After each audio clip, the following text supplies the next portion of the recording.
前这片住200多人全部走完了。走完喽。在四川万源市的大山里，我们发现有一户人家居住在大山之巅，方圆几公里呢都是没有人烟。这个地形啊，真的是非常的特别，山形呢也生得非常好看啊。这户人家的周边呢，这些土地啊，看着有翻动的痕迹，到底是什么样的人还留居在这大山之巅呢？咱们今天就去一探究竟。朋友们，大家好，现在我在四川达州的大山里啊。你们看到我身后的这些群山，就知道我在山巅的位置。车子呢是开来停到这下边这户人家的，我已经爬了一段的山了。今天呢要带大家到这个山上去探访一户隐居在大山之中的人家。从这里步行过去啊，还得走3、4公里，我的天！然后去那户人家的途中呢，这个半山这里呢也还有一家人住在这里的。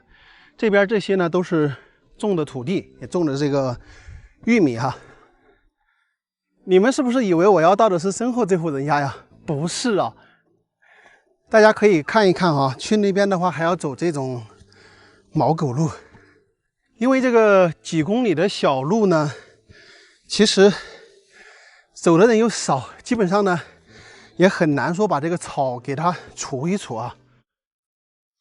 大家可以从空中看一看我此次行进的路线。我们的车呢是停在这个小山脚下的这户人家这里，然后呢顺着这个地方上去，经过这一户人家，然后再到这一户人家的后山，这个半山腰有一条路呢横跨好几座山，一直往前走。我用卫星地图测量了一下哈，从这个停车的地方到这户人家居住的位置呢，直线距离就有2公里。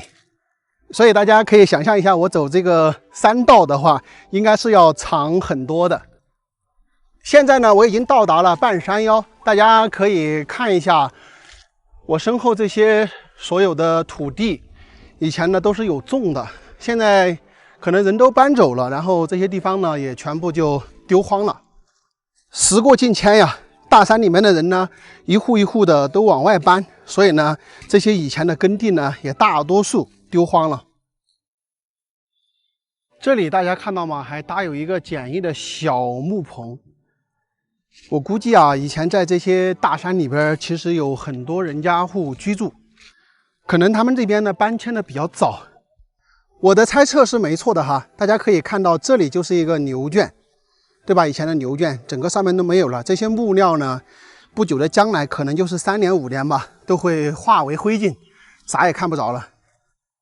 所以啊，我觉得山里面建房子啊，尽量的可以建木房。为什么呢？一旦没有人居住呢，最多就是过个10来年、20年呢，它就归于平静，归于自然，就不会留下任何的建筑垃圾。像这些木料呢，它再过一段时间呢，可能就化为尘土了，就不会去破坏到大自然。我们建的钢筋水泥房啊，哪怕你过100年、200年呢，它依然还在那里，所以对整个生态呢，其实是有影响的。这个路啊，基本上就不怎么看得到路了啊，都是看到一些杂草。当然，这个路的印记呢还在。那我估计以前的话，这边应该不止一家人居住啊，住的人还挺多的。前面这个山啊，大家看看，老漂亮了。你们有没有感觉像一个驼峰呢？中间可以骑个人。这个山上老多的这种红籽了，就是我们俗称的救军粮。大家饿了，实在是想填饱一下肚子了，可以采点吃。但是我现在呢就不能采来吃，为啥呢？要跟大家说话。待会儿你们看到我牙齿上沾的全是这个的话，就尴尬了。今天这个路啊，其实还算平坦的，要是太陡的话，我也不太想来。只有就是刚开始的那一段是上坡，然后跟着这个山过来的时候呢，基本上都是比较平缓的地带。穿过了刚刚走的这片森林呢，然后我们到这边又是一大片的荒地。大家可以看到，这些全部是荒地，也就是人搬走了之后留下的大面积的这个荒地。这边确实是一个非常适合搞大型养殖的地方啊。因为整个山上的话，方圆几公里都是没有人居住的。那么这个山上的土地啊，从我现在观察来看的话，应该还是比较肥沃的，所以说长草也长得比较好。你看这些里面这些枯草，全都是长得比较茂盛的。只不过到冬天之后呢，它有一些草呢就干枯掉了而已。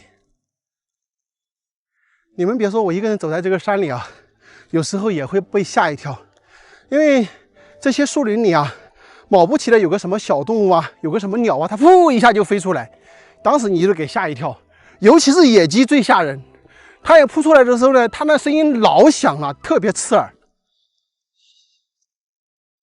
快要到了啊，快要到了。这边这些土地都相对比较平坦一些，那基本上呢，到这种地方呢，就能够感觉到这边呢是居住人的地方了。哇，这个地方的环境太好了，大家看一下，这些土地都是很肥沃的，山形也特别好看，然后树也长得比较粗大，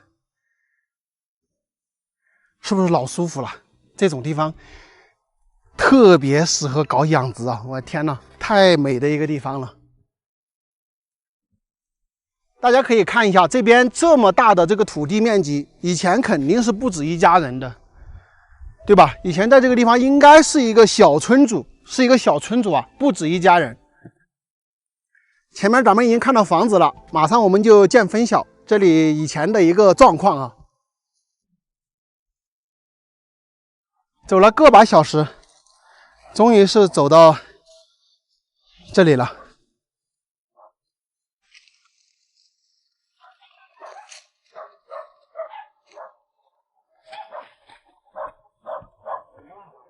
这边挖了好多的地。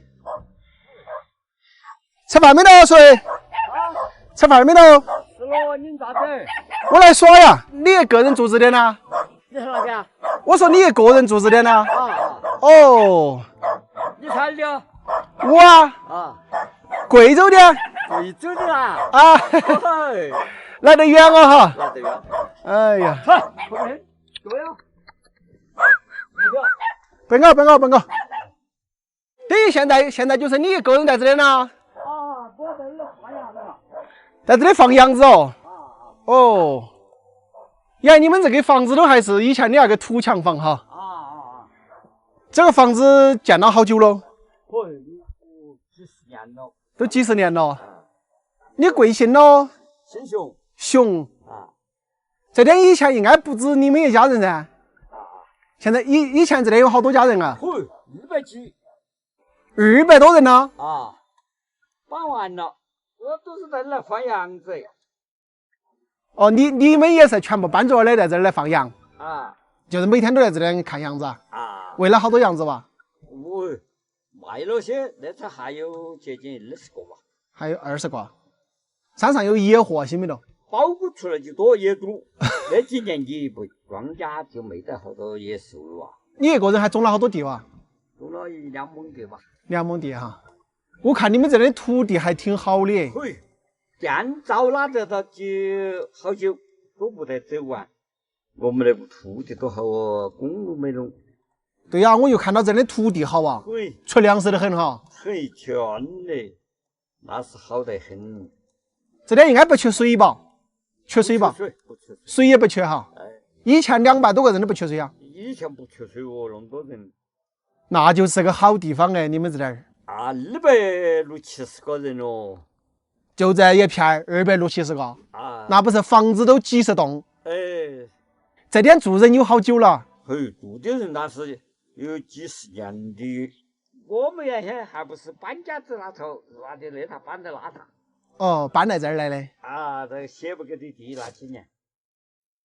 哦，以前是写地方。啊。后来这个土改之后就分了哈。啊，就住在那里哦。这个地方其实好哎。可以哦。你们这个地名叫哪个地名嘛？刘家寨。叫刘家寨。啊。那几年姓刘的，他在这坐不稳了，他跟着拉脚的走哦。姓刘他爬得稳寨子啊，他跟姓名跟他这地方走哦。熊他打寨子就打得住噻。哦，对，姓熊的在寨子上就住得住。哎，这是你们那年纪大的人摘出来的哈。哎， 51年，那你现在70几啦75了。你75啦？哎，你应该多养点羊子噻。你要卖哟，你要养又要卖。嗯，哎，你光养不卖，那你等于零咯。小的就是不让我做了。你几个小了吧？是2个女儿2个儿嘞。你也福气好，都成家立业了哈。是老幺还没成到家哟。你还养的有丰啊哈。还有哦。你一年搞这些搞得了好多点钱咯？哎，还是不咋的，挣18000块钱嘛要。挣18000块钱？应该不止。你想夏天你个人又没得土地，没得啥子，你去咋子？有个鸡都没啷子。嗯。还有个女儿在读高中，你读高中1年要好多钱？你还有个女儿在读高中？哎，你不是70几了？我那个这个女儿读高中，是我那兄弟们儿生下来就是了，他就让我带去的，等于生下来我就带去的哦。等于是你们儿死了的，他在生小的时候的。然后兄弟呢？兄弟他个人那时候还带脚的，也搬下去的哦。哦，怪不得我说你70多了呀，然后还有个10几岁的姑娘。我个人呢有3个安在家了，都有几个小孩了。你个人4个，然后打兄弟家这个姑娘1个，5个哈。等于现在他的所有事情都在你管是吧？是吧？你晓得那个读高中1年要好多钱？要不少钱哦。在哪里读高中啊？在万阳。万阳哈。对，高级了。后年要毕业了。后年要毕业了哈。那你的弟儿他不管咯？他管啥子？就是我们国负担了，他啥不管了。他1年800钱都不跟他拿过来。你们兄弟？对。那他还是喊你伯伯吗？还是喊你爸爸呀？是哦。还是喊爸爸是吧？是吧？不是喊伯伯。你心挺好的，看你就是一个特别善良的那种人。你可能转路上你还是有名堂。走乡村旅游，积累一些有趣的事情。有时候呢，也看到这些地方好啊，也做一些宣传。有一些开发的人啊，他看得中啊，他就可以来嘛，这个地方也有好处噻。哦，对，你说那个话那是对的。你搬下去之后上来有几年了？有30年了，搬到这烟行。你一年在这上面赚的钱够你的小的个姑娘花不？那不够哦。不够哈。他哥哥，他细哥哥要补助他点儿。你这个夏天的话，草应该好得不得了。对，这他们说的牛，他们都是草，硬是真的啊。我看这个土地，我都晓得出东西的很。你喜欢年轻那你还有阳光的呢。农村生长的，这地方适不适合生存，土地好不好，地方好不好，大概是有点数的。对的。你看你们家这个位置做的挺好的啊，正好坐在最上边哈。基本上都很少有人来哈。他来抓走那个。是，来就是走路。原先几十栋家房子，现在房子都看不到，就在你这儿有2栋。全部都倒了哈。打进拆完了，成了爬了哎。拆完了之后，这个林也长起来就看不到了哈。他树水一起来就冇完了。3个队就你一个人在这儿了，现在。大家可以看一下这个地方啊，环境真的没得说。这个后边的这一个山脉啊，看起来特别好看，尤其这个位置，我就说了，这个位置感觉看起来像一个驼峰一样。这个叔叔他们家就住在这里，他这个位置挺好的，然后视野非常的开阔。这个地方有一个岔口对出去，对面呢正好对的那个山板吧，你看左边的山高一点，右边的山稍微矮一点啊。他这个说实话，这个地理位置挺好的哟。这是我们贵州的酒啊，茅台镇的酒，贵州。这个是天麻，天麻呀。你拿去做啥？你拿来吃噻，炖乌鸡嘛，矮得很。特别你这乌鸡拿来炖，矮得很。这个真不好意思哦。有哪个不好意思哦？有哪个不好意思？那我走了哈。慢慢来。好，拜拜。我跟你们说，这个地方真的是太爽了。这个上边的土地起码有上千亩。大叔也说了，他们这里以前是3个队有200多人，相当于最少有50-60户人家。因为交通不便呢，陆陆续续的全部搬走了，所以啊，也印证了刚才我的想法，我就知道这里可能是坐着一个村主，因为整个土地太广袤了，那么多的土地。但是时过境迁呀，现在就剩大叔一个人在这里固守着这一片地方。这个地方呢，水源也是不缺的，整个这些土城啊，我走在这里，我都感觉得到地下水源丰富。包括你看，今天这个太阳晒了一整天了，但是我走在这些土地里啊，它整个土质都是湿润的，就证明一个什么道理呢？就是这里的土壤它非常的保水，这也就是这个地方的这些土地是非常出粮食的一个原因。那么跟它的特殊地理位置也有关系，它处于山顶下一点点的一个狭长凹槽地带。那这种地方呢，它就是能够保得住水的地方啊。大叔一个人留在这个山里呢，他养一点蜂啊，养一点羊啊，我估计他一年也应该能够挣个1万多块钱吧。有很多朋友啊，不是想寻找一片大山里面的地方来创业吗？我觉得这儿挺合适的。你养多少的牛羊，我觉得都问题不大。可能就是运送物资比较难一点啊，有几公里的这么一个路程，需要人力。综合这个地方的情况来看的话，可能是养羊比较适合一点，因为养羊的话基本上不怎么吃粮食嘛，稍微的把这些土地种一种呢，也就够了。好了，朋友们，那本期的视频呢，就跟大家说到这里啊，咱们下期再见，拜拜。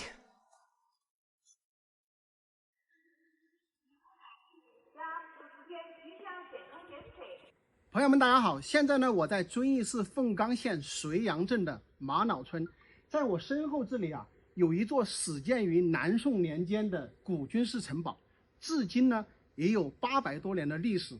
整个城堡呢依山附洞而建，非常的复杂，七山相连，七营贯通，规模宏大，气势磅礴哈。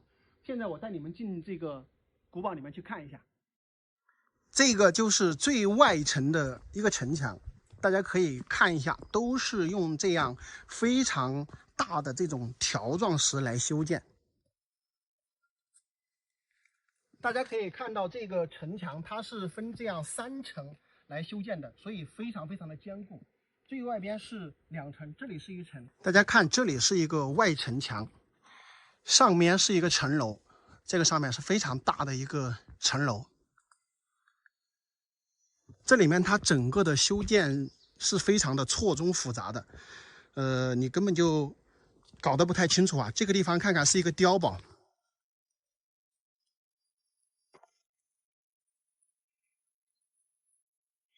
这个地方也有一道出山的这个小城门。像这边上留的这些小孔的话，应该是防室公寓哈。就是外面有人呢，里面看得很清楚，通过这个地方呢去攻击敌人。这个上边是一个练兵场，咱们上去看一下，看看这里一大块平地。大家可以看一下它这个古堡内的这个练兵场的选择位置啊，这个是在山顶的位置。而且这里是一片平，它不是土，全部是这样的石头，所以一个地方为什么被人家选择成为这个军事城堡，那一定有它的道理。那么通过这里两边的这个城墙呢，你就可以看到整个周围的一个情况。我们为什么说它这个城堡里面是错综复杂的？大家可以看看，这里是有一道城门的，但是它这里又有一道石墙。所以它这个不是按照规范的那种，就是里三层外三层的这种结构哈，而是这个交错、错综复杂的这种方式来进行构建。所以你到这里面呢，你还摸不着头脑哈。这个城门呢，它是中间的一个城门哈，大家看看这个高度，差不多就是1.9米的一个高度，全部是这个纯人工来这个修建。一点的这个粘合剂都没有，包括这些石头都是纯人工抬上去的，而这一块石头最少也有2000斤。这一道城门呢，又是上山的一道城门，这算是中间的一道城门也是。然后我们看到下面它是最外层的一个石墙，注意看，这里有一道石墙，看到没？就是这一道石墙的后面呢，又有一道石墙。也就是它应该是前方那里有一个碉堡，然后呢又分3个石墙，这样绕过来。因为一般来说碉堡是坚不可摧的，基本上你是破不了的。那么它一个碉堡呢就分3个石墙进来，就是为了预防这个边上这些被突破进来。所以这个军事城堡的设计是非常厉害的啊，在古代的话。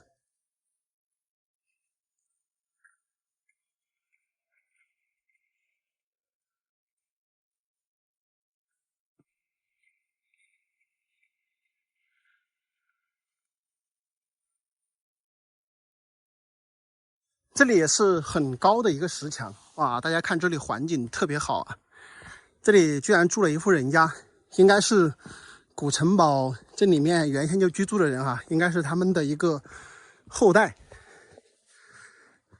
这2个石头是啥意思？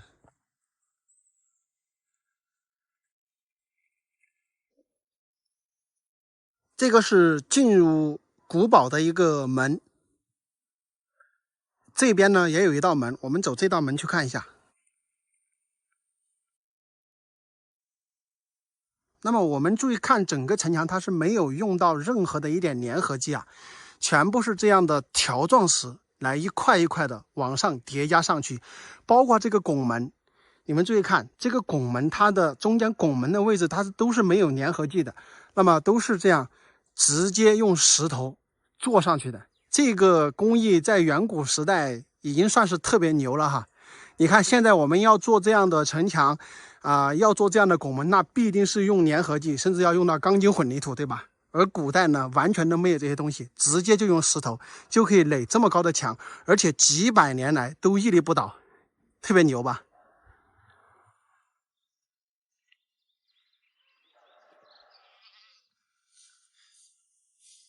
吃饭没到了你啊？啊，在这边耍。这个包子上就在你们家呀？啊？这上面就在你们家呀？啊。哦。这个房子好多年了？这个房子300多年了。是啊，我看，哎呦。这个房子有300多年了呀？你忘啊，一条换过了，后面2套房子2根柱都是换的个。哦。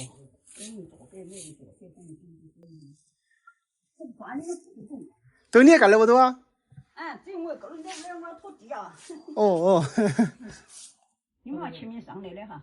还走第2个上来了。你娃那个叔叔跳过的。那个石桩桩你们晓得是啷不？不晓得。那是啷嘛？那个是伪装。伪装。拿来做啷个路啊？那个是伪装是我们那个时候我们那个老祖宗考级进士了，立的位置了嘛。哦，那里，然后。2个石桩桩。2个是一对呀，就是。你们老祖宗考起进士？不得2位是大官呢。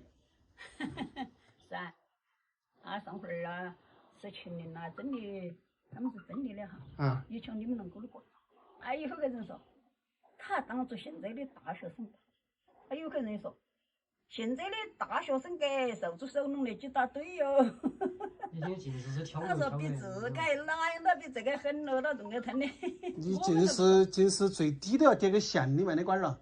是的，对吧？就可以为官了。是啊。你们家贵姓呢？我们姓钱。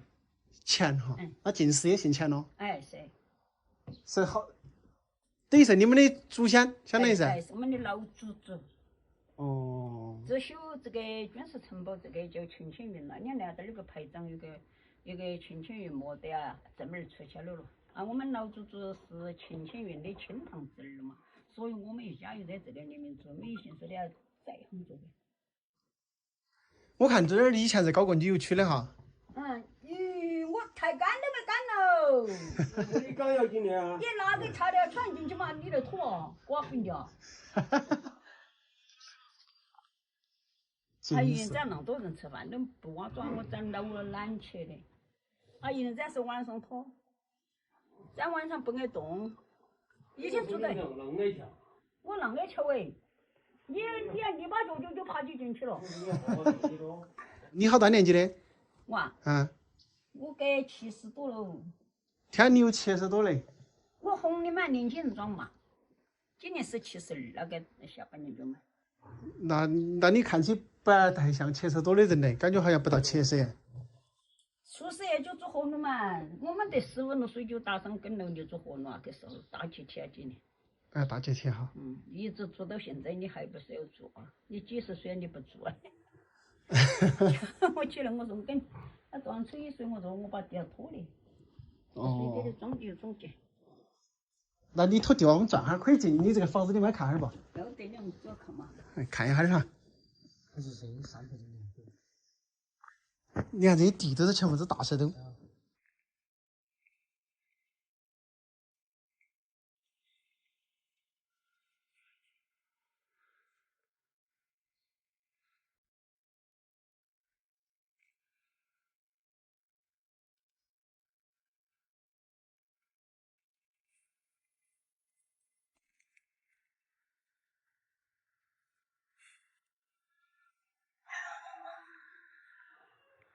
这个地方有一个洞穴，进来看一下。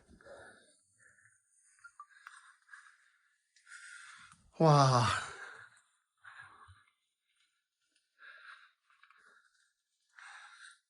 哇，这儿是门给锁住的，不让进的。它这个古军事城堡里面，它是洞洞相连，然后营营相连，所以防御工事坚固，非常的厉害。整个这个军事古堡里面呀，它有非常多的这种洞穴进行穿插，而且洞与洞之间呢是相通相连的，所以说你外边的人想要攻入这里面是非常非常的艰难。这个应该就是一个古军事城堡，咱们进里面去看一下。哇，大家看一看，修建的非常非常的结实。这个一圈都是这样修建的。这个就是一个防御的一个军事城堡，大家可以看一下哈。它整个一圈呢都是用这样的石墙全部封住的。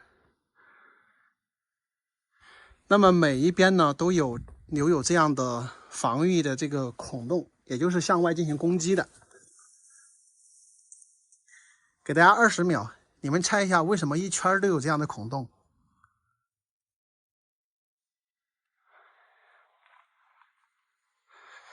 那么我们明显可以看到这个孔洞呢，城堡里面是非常宽大的，外边呢就是一个小口子，它就是外面攻击里面是比较难的，里面攻击外面呢就比较容易哈。然后为什么说这个整个这个军事碉堡的一圈都是这个城墙围住，而都有这种孔洞呢？包括我这个身后哈，为什么都有这样的孔洞？就是因为它通过这个军事碉堡为主要的这个防御点，两边有延伸几道这个防御的石墙，一旦这个进攻的人他攻破第一道防线，他是不是就势必进入到内部啊？当你进入内部的时候呢，他侧面也可以进行再攻击，那么身后呢也可以进行攻击啊。所以说你哪怕你突破了第一道防线，那么到第2道防线你也不一定敢走为什么呢？你只要突破第一道防线的门，进到这个后面，那么它又可以从这里向你进行攻击。但是这个城堡呢，它就建得非常的结实，你城堡是基本上是攻不破的啊。所以这就是这个碉堡的神奇之处。我们可以看到，通过链接这个碉堡的话，它实际上有几条石墙往这个山顶进行延伸。为什么这个地方能够就是几百年都攻不进来？原因就在于这些非常厉害的这个防御工事哈。那边不是我刚刚进来一个洞穴，对吧？然后呢，这里呢依然有一个洞穴，这个位置。所以说，它整个这个古堡里面的话，它是为什么说洞洞相连、营营相连、堡堡相连，对吧？看一下这里都是给锁住的。那么通过这个洞穴呢，它可以穿连到别的地方，包括刚才那边那个洞也是同样可以穿到山外，可以说穿到别的山头等等。所以这个整个里面的这个构造是错综复杂，又有那么多的这个防御的这个墙以及这个碉堡，所以你是很难攻进来的哈。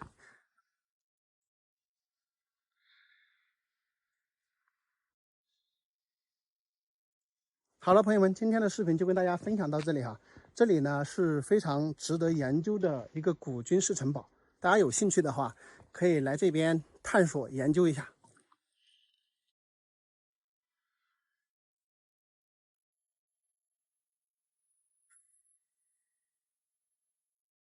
朋友们，大家好！现在呢，我在贵州遵义的赤水市，在这个赤水河边呢，发现对岸那里啊，竟然有一户人家居住在水帘洞，真的是非常漂亮哈。走，咱们过去探访一下。现在咱们已经来到了这个河对岸，然后这里有一条小道径着上去，我估摸着应该能够到达那个瀑布人家。走，咱们从这里上去。这个小道感觉没什么人走啊，不知道能不能走上去啊。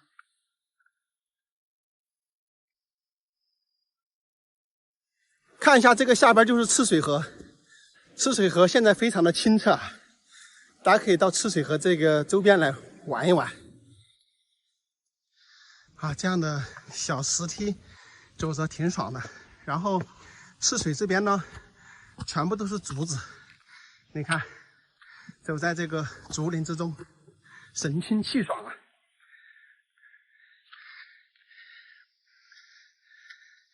这种古老的这种石梯啊，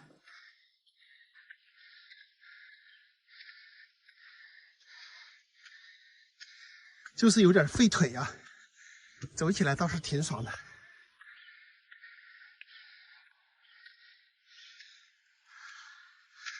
哇，这个石梯还挺长的，朋友们看看。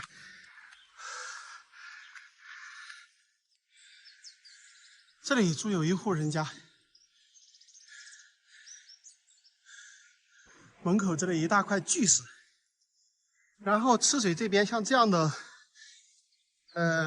景观比较奇特的地方特别多，很多房子都是建在这个大巨石的边上，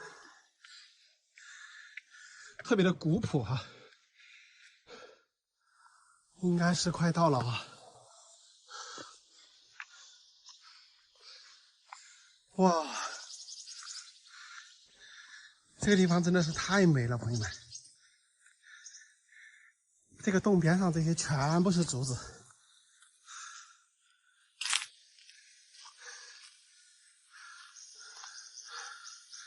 哇，真漂亮啊！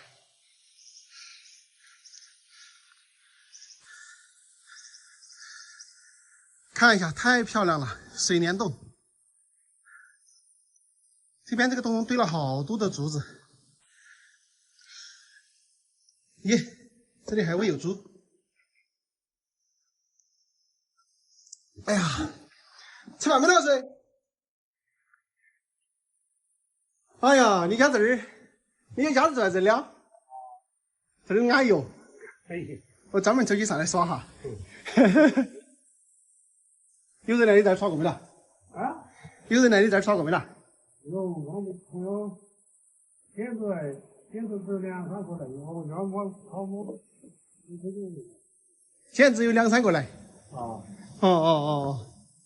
就在你的家人是吧？对。哎，你这儿安逸哦，安逸又看得开呀，你看嘛。然后又是水帘洞一样。你边上没有装点栏杆那些啊？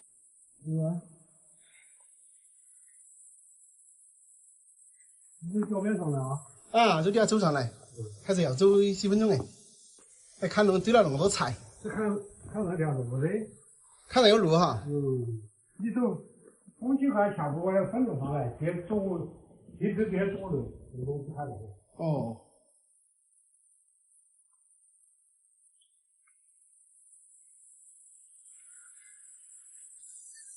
你这点这个水，夏天是不是还大得很？夏天到边个月，现在有点大了一次。夏天了有点大哈。底下这种是哪个东西啊？啊？我说底下。花椒的。花椒哈。啊，这个水安逸。有一天提个水来多大个？你住在这里好多年的你们？我60多年了，满70年。60多年了。你好大年纪啊？我妹儿个满70，我在这生的嘛。你妹两人满70？我怎么看起你像50多人啊？50多，我3年的，你知道吗？是啊，明年人满70啊，对呀、我看你这面相像50多人哎，真的啊。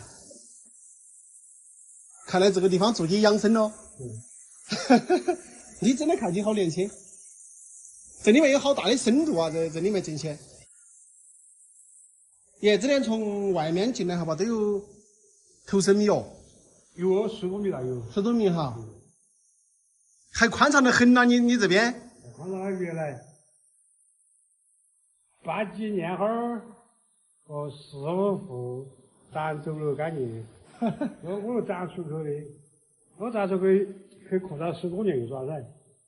这边以后也修公路，我听后边路把公路我房东占了4万5元，我说还是你又干回来啊？我说啊，你在公路边修的房子，然后把这个房子给占了啊。他们这里面的人都搬来哪去啊？都在搬在下面。又在表妹，又在这东北有点看了。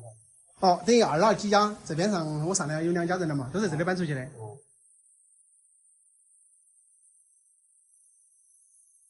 我觉得还是这里面住起安点哦，安全的噻。它上面应该不掉那些石渣渣噻。有把还小块的。哦，掉那种小。哦，这小块的。那种小壳哈。还有开了春，还有开春说开春还要回潮。哦，回潮它就会层的那种。安不安一会？啊，你这个房间上面有盖的一层没啦？有一层的哈，就以防它掉渣渣。但是安全的话是应该是很安全的。你住在这几十年，有没有碰到涨那种特别大的洪水啊？有。还有那个那头，那个水压在表边，这边大门口。一说它是冲力太大了，直接冲出个几十米是吧？啊，你看冲下去是吧？这个。看我荡浪去，反正就在我荡去。哦，直接冲到底下个荡浪去嘞。一般的话就在去看上10天还就。冲出去1-20米。大了水大了还是有点吓人哈。还吓人不吓人？空气刚才说了。住起在不吓人，但是看起来个水好像有点吓人。看起来那黑茸茸的嘛，哎又昏了嘛。对，又昏，又是昏浪浪啊。看这黑茸茸的浪啊。你这儿的视野也好，主要是你这个水太安逸了。你们这边的主要的经济来源啊，现在都是竹子哈。都是卖竹子啊，或者卖竹笋那些。其他的都没得啷个东西了哈。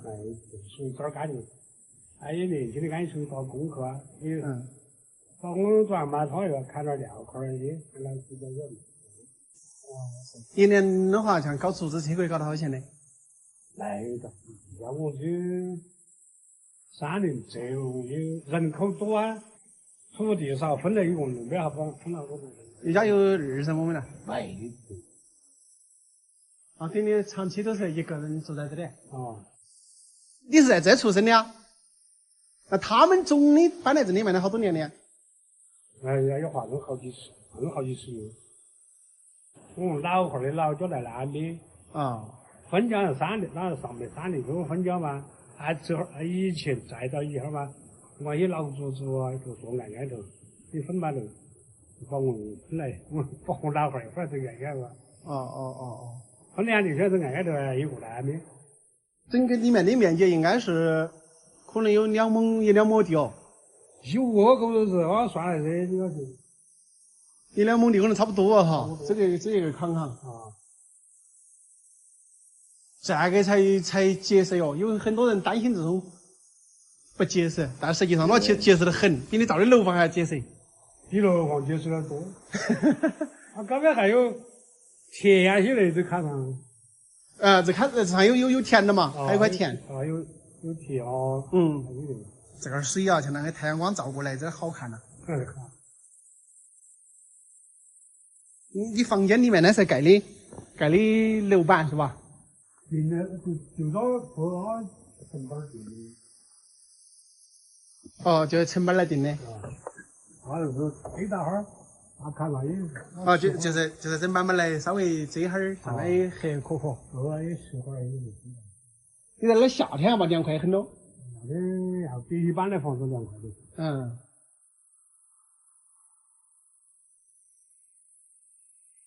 你这个也算是3杆哈，3杆大的进去了哇，的到腿了哈，我看这里面呢。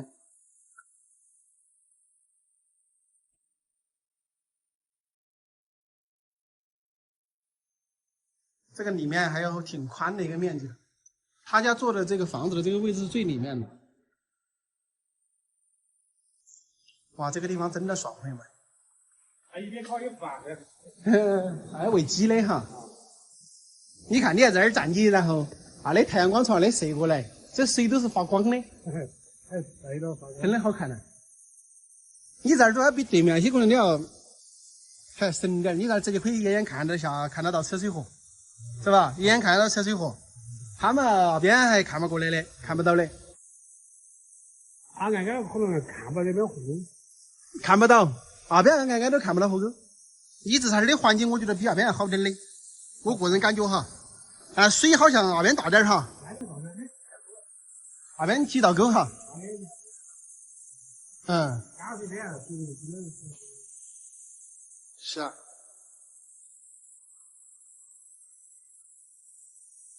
那我准备走了叔。好的。我下去慢慢的直接走了，麻烦你了。睡了耍了哈儿。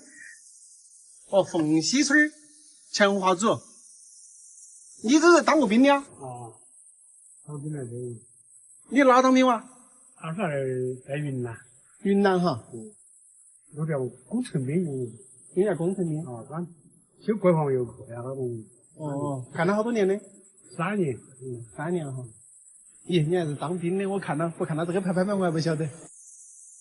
那我先走了叔。好的。你在这儿真的安逸。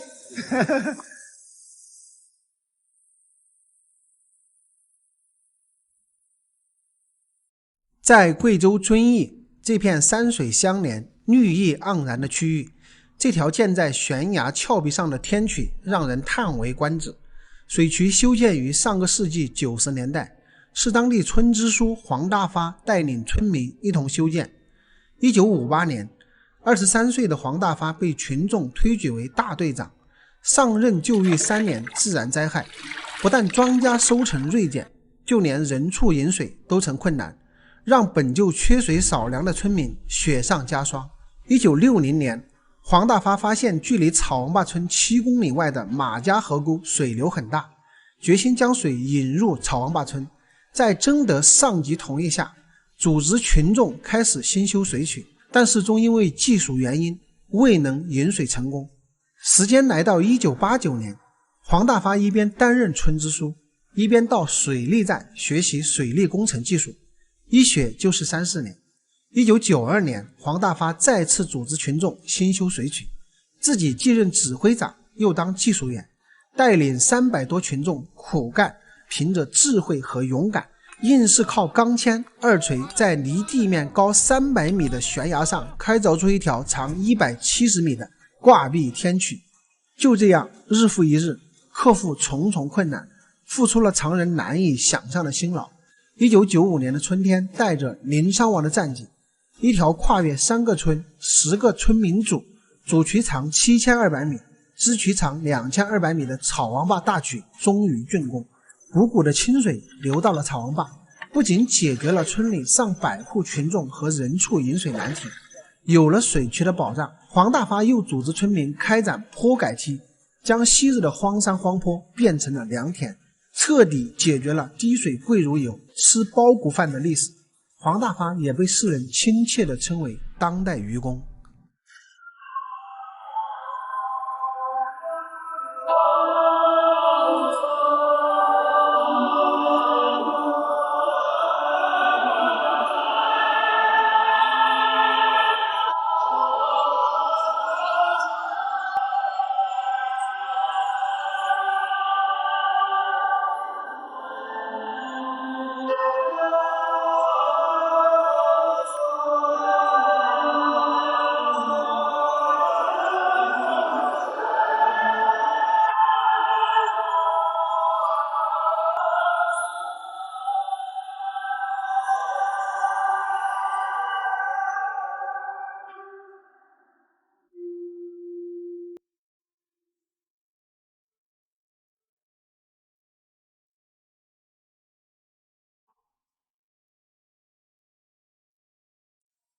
朋友们，大家好！现在我在凤冈县龙泉镇的六里村，在这里来干什么呢？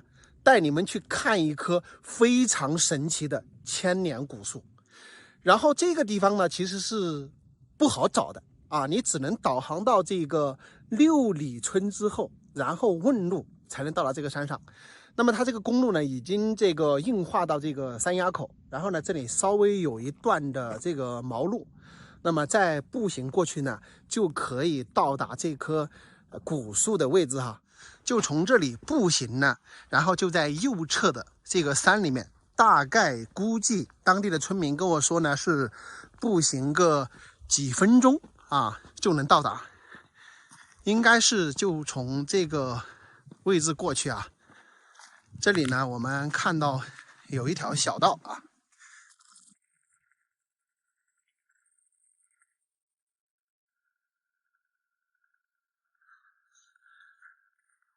这个位置已经看到了这种比较奇形怪状的石头了，是不是快到了呢？看看这一片的这些石头啊，哇，朋友们，太神奇了，看到了没有？这就是古树，我的天哪！然后它的这个根都已经串到这个位置来了，看到吗？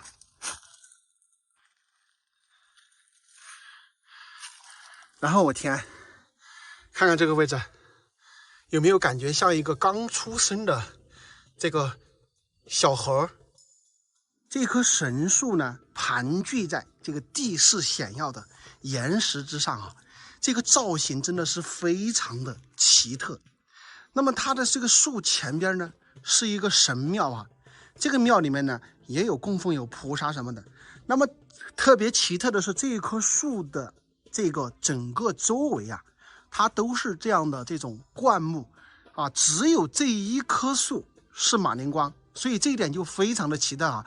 按理说这里有一棵马铃光树，对吧？那么应该来说，它整个周围是有其他的这种小的树的，但是没有。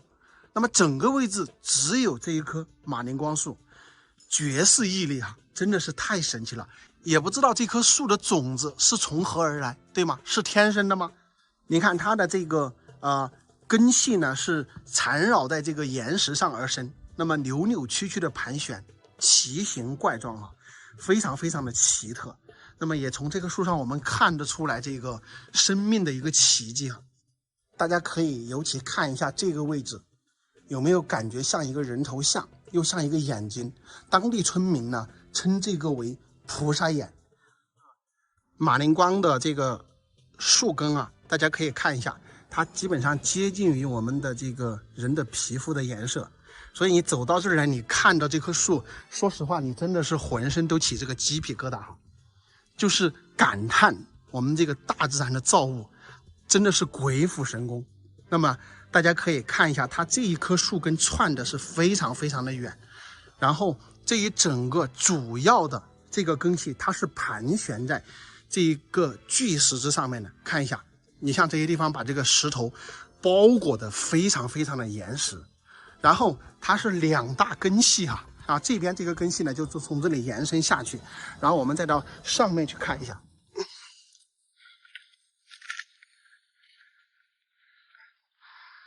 看一下这个上方的一个视角啊，我真的看得太神奇了。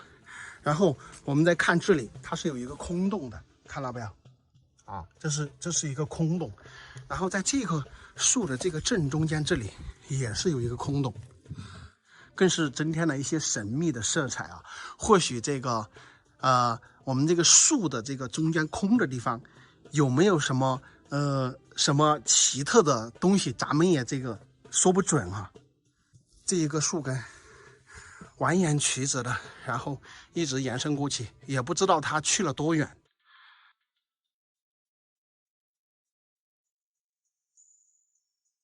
大家这样就可以感受到这一棵树有多么的大。我站在这里看一下，我走到这里看到这一棵树整个的场景，我真的是浑身起鸡皮疙瘩。那么据他们当地的村民讲，它这个马铃光树上有一些这个皮那么他们以前呢，就是以前的人容易长疮，对吧？当然也不知道用什么药，那所以呢，他们就用这个马铃光树的这个掉下来这个皮，因为你不能碰它的哈，掉下来的这个皮呢，拿回去擦身上呢，就能把这个疮这些东西弄好。那么整个我们看到这一棵马铃光树真的是历经沧桑哈，1000年的这个大自然的洗礼，那么才形成了它这么独特的一个形状哈，把这一片这个悬空在这里的这个岩石整个包裹住。那么整个它的根须呢，就是盘旋在这里，2大根须呢从左右进行延伸。是不是有非常多的人看着这个树的这个形状之后，你那个假的，有没有这样的想法？我建议你们自己过来这里看一下，你就感受到这种震撼，看着真的像假的，但实际上它全部是真真实实在这个地方已经屹立了1000年之久。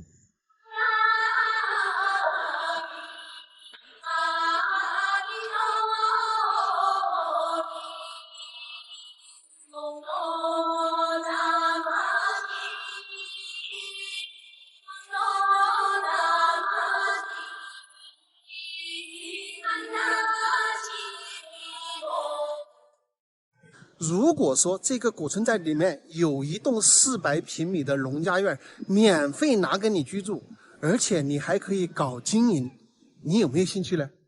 现在呢，我在遵义市梅潭县西河镇的石家寨这个古村落，这个古村落有100-200栋的这个古木建筑，非常的漂亮，而且呢，这个寨子边上还有一条这么清澈的河流。尤其大家看这里这一片岩石啊，现在因为这个天气比较雾，所以呢，看着不是很清晰啊。这个地方真的是像一幅山水画卷啊，特别的漂亮。这里这个位置呢，应该是新建的一个类似于酒店或者民宿的这个建筑。通过这个风雨桥呢，咱们就可以进入到这个村落里面。然后整个这一片呢，其实是一个非常漂亮的一个坝区，大家可以这样360度的全景看一下。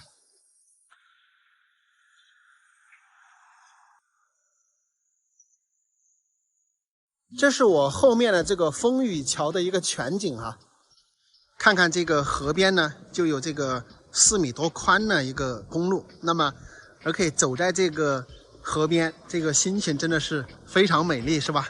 这个河里边，大家看看还有一些鸭子。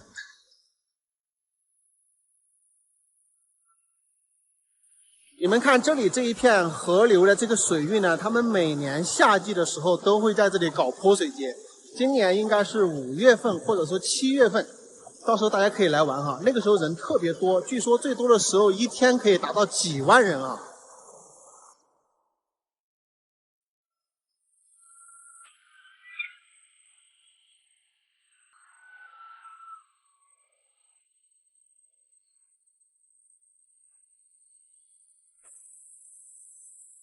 朋友们，这个古村寨漂亮吧？如果说这个古村寨里面有一栋400平米的农家院，免费拿给你居住，而且你还可以搞经营，你有没有兴趣呢？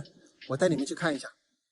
那么我现在所站的位置呢，就是这个村外边的一个停车场，中间呢是河流啊，里边呢就是古寨。那总的呢有100-200户的这个人口哈，然后呢，我们要看的一栋这个房子呢，就在这边，跟我去看一下。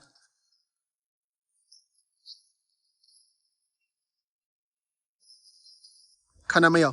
就是我正前方这个停车场这个边上的这一栋石头房子，里面总的有400平米，带你们看看。因为大家可以看一下，这边呢，它是一个传统的一个古村落哈。然后呢，这里呢，之前曾经是一个游客的这个服务中心。全部是这个石头来进行建造的。那么现在这一栋呢，它是可以拿出来给别人居住和这个经营的。那它是有一定的规划的哈，我慢慢给你们讲一下。这边这个大家看看哈，这个下边呢是厕所，上边是厨房。那么这个位置哈，这个位置呢，你可以把它做成一个餐厅啊，做成一个餐厅。然后这个房子的这个石头房子的这个内部啊，它是有300平米的这么一个面积。那么它一边呢是你要求有要求你要做一个小酒馆啊，大概从这个位置隔开。这边呢你是要做一个小酒馆类似于就是经营餐饮和一个小酒馆的这么一个概念，可以里面做一些演出都可以。然后这一边呢就是你可以把它做成这个客房客房呢大概可以做成5间到6间客房。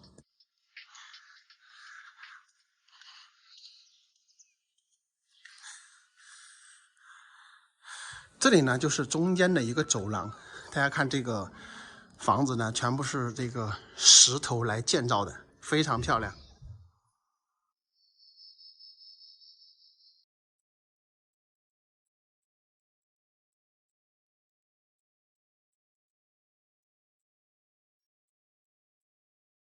我现在呢就是站在这个餐台上面，那么我们可以看到这个房子非常非常漂亮那么包括这里面这个房间的布局以及整个装修方案设计图全部都已经做好了。那做好了之后呢就是装修。那如果说你来接手呢，就是说装修的这个费用都不用你出，你可以直接拿来使用和经营。是不是天上掉馅饼呢，朋友们？那么适合什么样的人到这里来居住呢？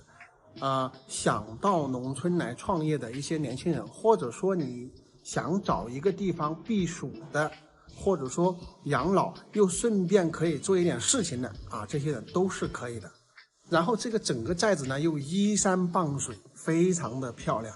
然后这里呢它本身在夏季的时候是有一定的人流量的，我刚才已经跟大家说了，这里在夏季会举办泼水节，泼水节的这个时长大概是半个月。你们可以稍微的想一下，在这里经营的话，那么你隔5间客房出来，这些是可以赚一点钱。那你经营小酒馆，包括这个餐饮呢，你都是可以去挣钱的。所以说这个我个人认为真的是天上掉馅饼了。因为我们设计的东西呢都是到处跑，你让我固定在这里干什么事情呢？我可能不行。所以呢我听到有这么好的东西呢，我就赶紧跟大家分享一下。还有事情非常紧迫，朋友们，这个事情几天之内必须要有人来接手，所以这个机会是宜早不宜迟。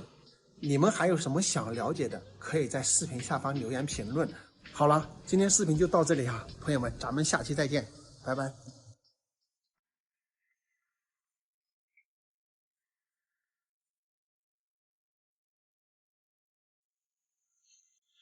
朋友们，你们现在肯定猜不到我在哪里我现在在云贵川3省交界的地方，这个地方呢被称作鸡鸣3省，什么意思呢？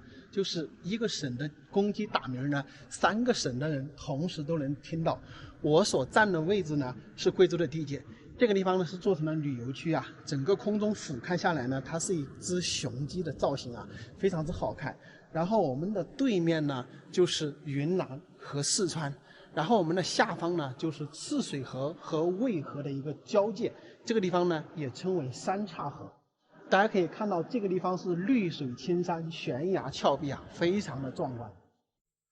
大家看一下，大自然真的是鬼斧神工，对吧？2条河流硬是将这山川呢切割成了几个大峡谷。然后这边呢是贵州的地界，那边呢是四川，然后这边呢是云南。那么在云南和四川之间呢架起了一座桥梁这座桥梁呢有180多米高。在未架起桥梁之前，四川这边的人想到云南来走亲戚的话要走3-4个小时。那么大家知道这个河的两岸的人呢都会有亲戚的，对吧？以前的话走亲戚是非常非常艰难的，哪怕是能够叫得应对面的人，但是你要来到对面呢都非常的难。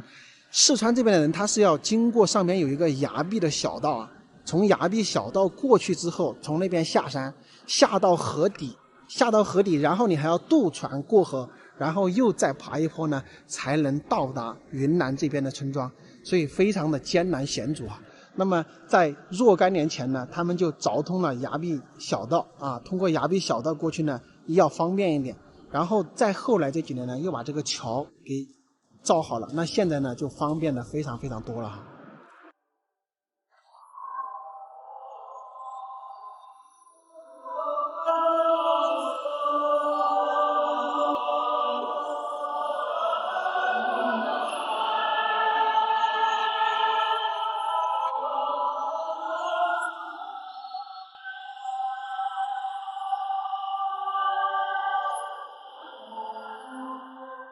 朋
友们，大家好！今天呢，我们又来到了90后夫妻他们的这个洞这里来了。我们通过无人机看到山上呢都还有积雪哈，我差不多有2-3个月没有到这儿来了。大家现在跟我一起进去看一下他们现在是一个什么情况啊？不动啊，好，来看看，我走，说，现在这酒也搞越多了哈。哎，这边有人了，我准备了好久没上了。可以。你们真的没有好多，哎。小点的。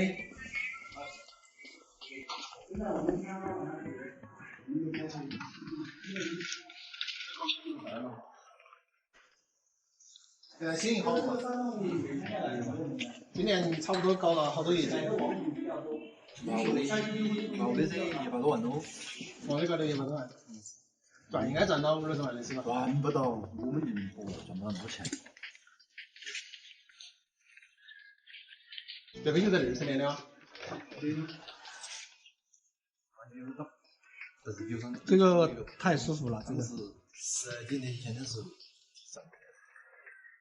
大家最感兴趣的还是它洞里面的情况，我带你们上去看一看。现在搞得比以前要好看的多了。以前的话要进到里面去比较麻烦，现在的话它已经把这个路打通到里面去了。它这个地方呢，大家通过无人机看的整个环境是非常不错的，路呢现在也是从这个洞口通过，对面呢又有山，然后呢下边呢又有一条这个溪流，实际上这个溪流的水有一半呢都是它这个洞里边流下去。这个里面就是它藏酒的地方啊，还搞了一条灯带，看看这个缸子里面装的都是酒。这几个可能时间比较久啊，这几个看起来都是特别老的坛子。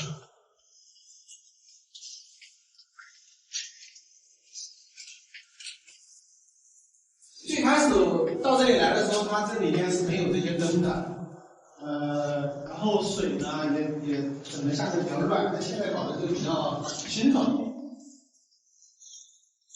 最主要是在里边特别好看。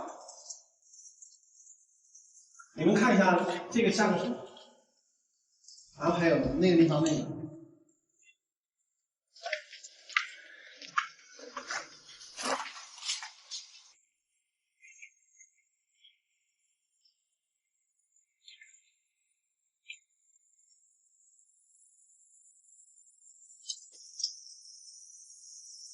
你看一下这个地方，之前一直是有这个水流下来的，现在慢慢没有水流下来了。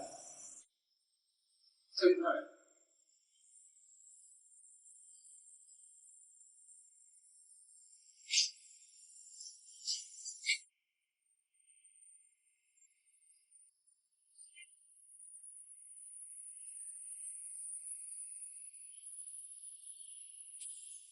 这个水看起来特别小啊，看一下。这个水比较小，以前的话它这里面的水流比较大。然后这里呢，它现在养了一些鱼在这个洞里面的这个池塘里。看到没有？那里有一条鱼，我估计里面还有挺多的。你看，通过我们第一次到这里来，然后到现在为止，差不多有2年多的时间。那小猪呢，也从当初简单的这个样子，到如今呢，能够1年做到100多万的销售了。我觉得是非常值得大家学习的一个榜样。好吧，现在我们出去到他那儿聊了会儿天，然后呢，把这饭吃了再走啊。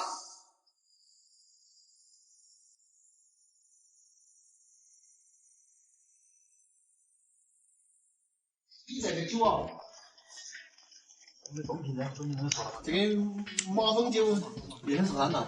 那天摔的身上没事。喝完酒可以搞来炒下开心头哦。对呀，效果好很呐。正好我这个开心头没法子燃呀，遭不住啊，走路。我们装一瓶子。你整一颗出来我看一下。我榨一颗马蜂头。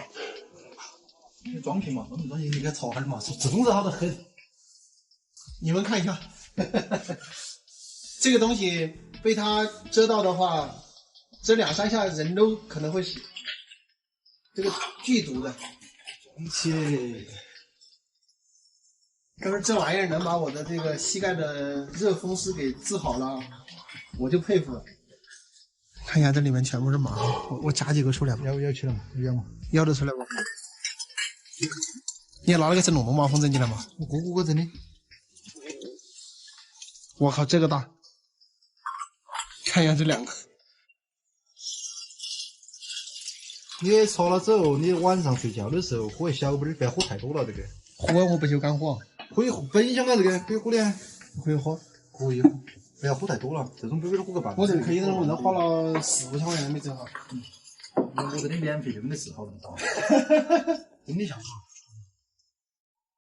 现在我们去小猪兄弟的老房子那里搞点菜过来，今天准备在他这里搞一顿大餐吃了再走。经常有很多人到他这里来吃饭，所以种了好多的菜。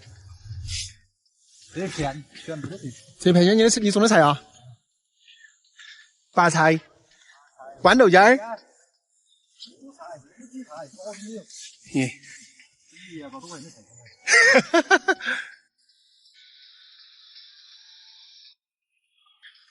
也柴好了，回去搞饭吃了。这个好嘛？这个上东西这个哎，这个很好找。可以。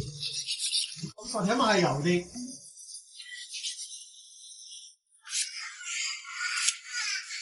忙讲话，我看点声音。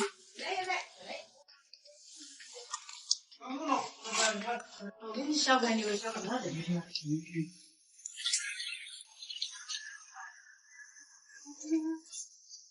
看这烧肉没得？那个肚子出来噻。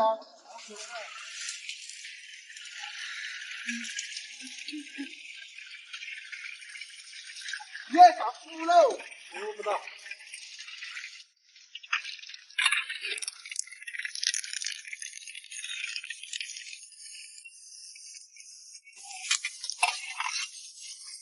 这个我们自己带过来的5香辣椒，今天为什么大土豆片啊？就是用这个5香辣椒来加在里面。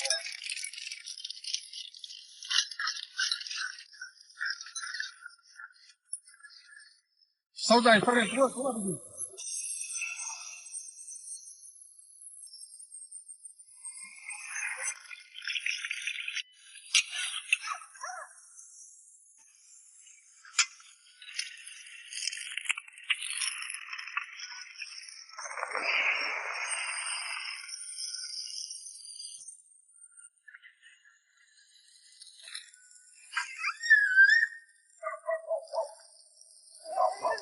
你买了好多排骨了？半年猪。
朋友们，现在我在深山，这后边呢有一独户人家，有人居住的啊。然后这个房子呢已经有几百年了，而且大多数呢都是非常珍贵的那种古楠木。我带你们去看一下。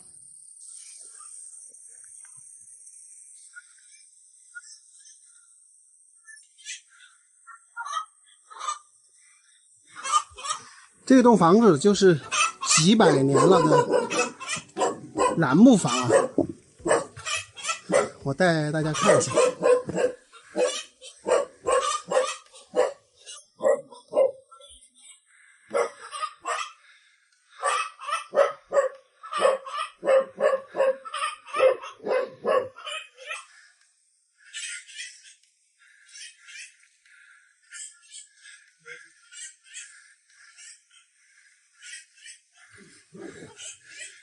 看一下这个水缸，他们这个水缸还搞得比较有特点，这个是圆弧形的，这种石头很难找的。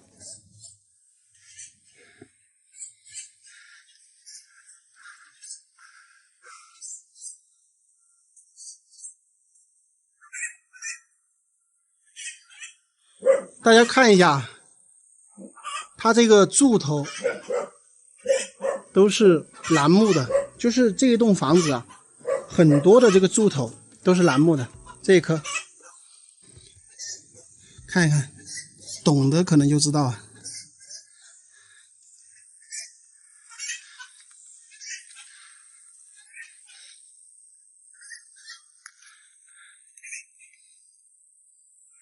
就是这一栋古木房，已经是有几百年的一个历史。那么这些柱头和它装这个房子的这个门板，大多数都是楠木的。那么大家可以看到这边这些柱头也是啊。然后他们这里不是搬迁吗？中间这里有一家搬迁了，就是一间了，就是一间一个进深，有一家搬迁了。那么就是中间这一间锯下来，上面的木料都卖了几千块钱。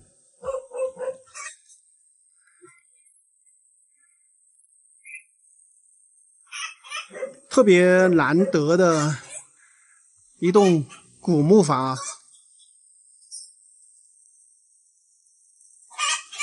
主人家呢现在去山上找羊了。我们看一下，他这里还挂了好多的老腊肉。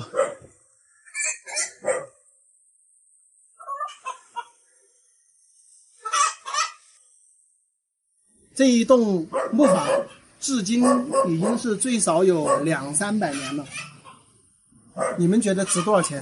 大多数都是楠木的，就这边随便削了一间，他们就可能有1-2棵楠木树吧，就卖了几千块钱。我估计这一整栋的话，最少也得个上百万吧。大家说呢？下大雨了，走不了了，那就落也难了。哦，你们这在等于后门那边还可以吹的是吧？哦，我听他们说这个房子都整了几百年了咯。对啊，都几百年了。那是几百年了上哦。你们都不晓得哈，哪个事儿整的？我们不晓得。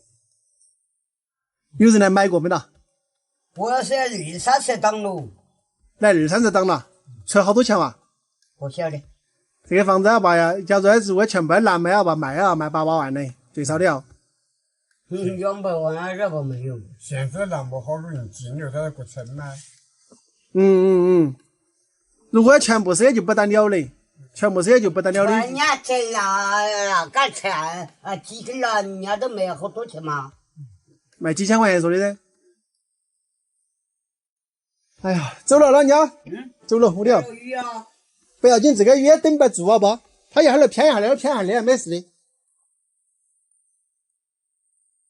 就这一栋老房子是楠木房，听这个老人家说，已经有这个好多人来看过了，可能是这个价格谈不拢吧。就是你们看到的中间切下来那一点，就卖了好几千块钱。我估计一整栋的话，最少也要好几百万，甚至上千万。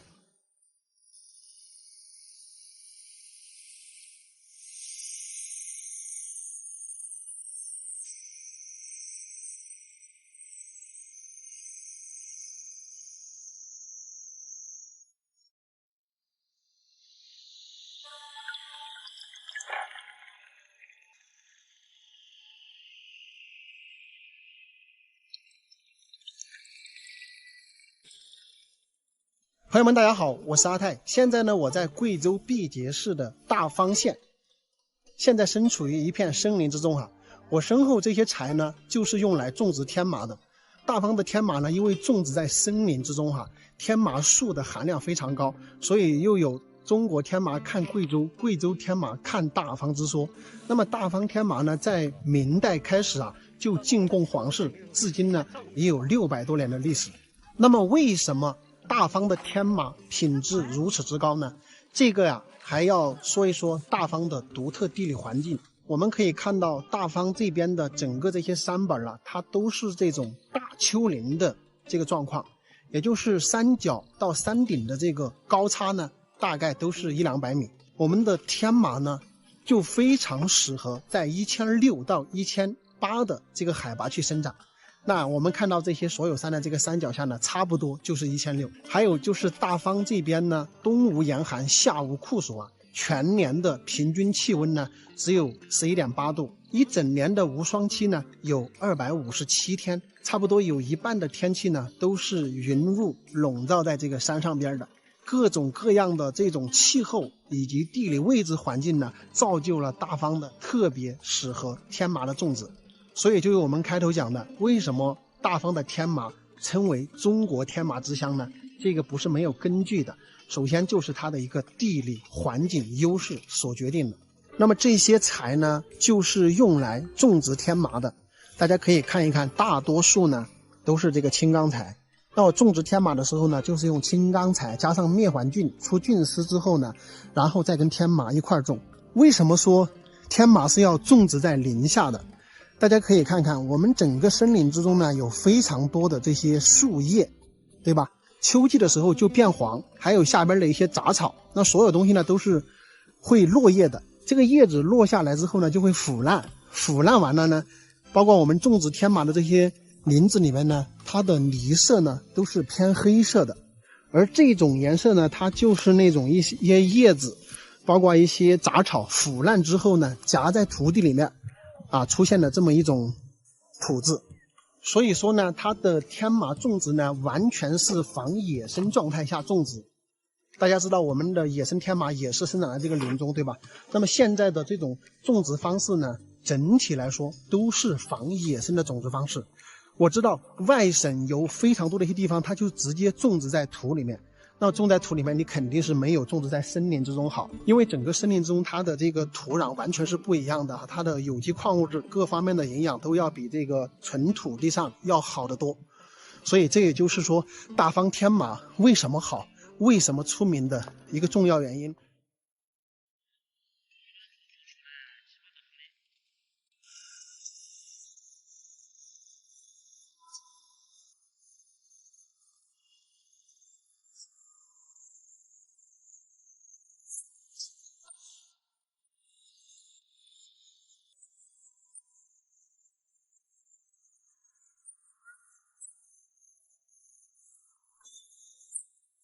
朋友们，大家好！现在呢，我在毕节鹤岗县的安乐西乡，我顺着峡谷的一条河流开车进来之后，到达尽头，然后呢，有一个小支流呢往这里面来，竟然在这里面发现一个无人村啊！我们从航拍镜头来看的话，应该是一个无人村。这个地方的环境真的是非常漂亮啊！我准备进去看一下那些房子啊，好像都是石头砌的。看一下我的车呢，是开到这个位置呢就动不了了。然后这里面的环境真的非常漂亮哈，外边是一条大的河流，然后这里面呢又有非常大的一股溪流啊，这个水的话是特别的清澈啊。大家可以看一下这条小溪流，这个水啊真的是非常的清澈，非常漂亮。然后这个上边呢就是一些石头砌的房子，还有包括这边呢也有好几栋的这个石头砌的房子。我们从这个航拍镜头中来看的话，应该是没有人居住的。我们慢慢走上去给大家看一下吧。这个地方真的是山清水秀，风光非常漂亮啊。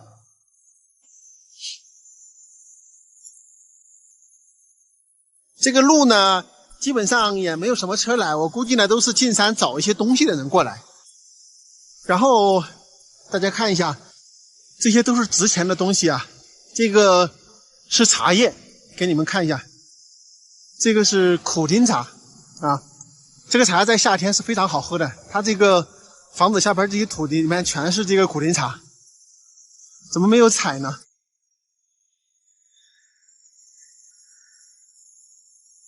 感觉这里整个的村子非常的寂静啊，只有听到这个溪水的声音，然后再没有其他的声音，看去呢一片荒凉的感觉。然后看一下这个水啊，尤其是这股水流啊，真的是很清澈呀，应该是从那个山上峡谷的位置一个洞里面流出来的吧。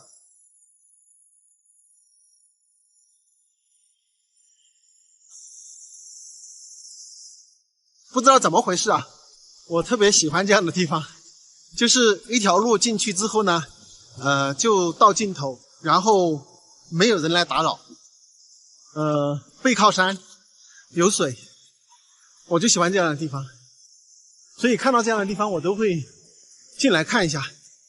这里真的好多好多的苦苓茶呀，哇！这里超级多的苦苓茶，他们为什么不采去卖呢？如果把它弄干的话，是几十块钱一斤啊！我看这山上到处都是苦苓茶。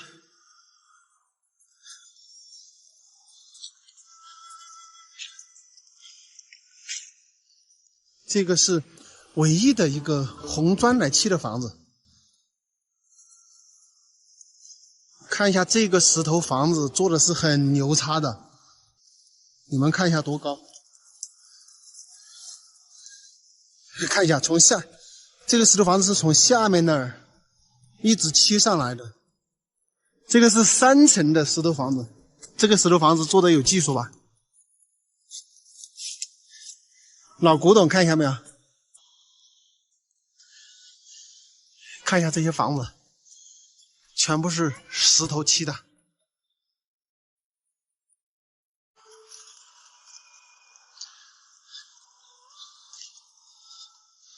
哇，都是没有人居住的房子。看一下，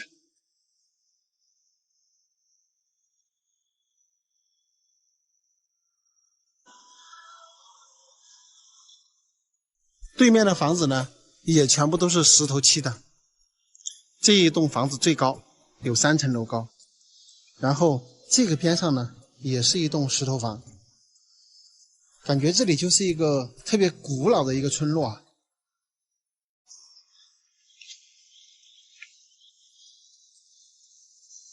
这些水管还在弄着水。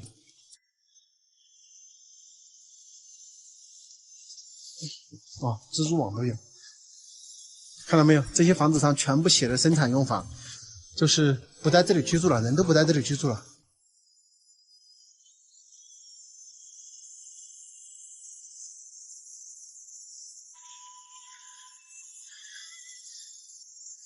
哇，这真是一个古老的村庄啊！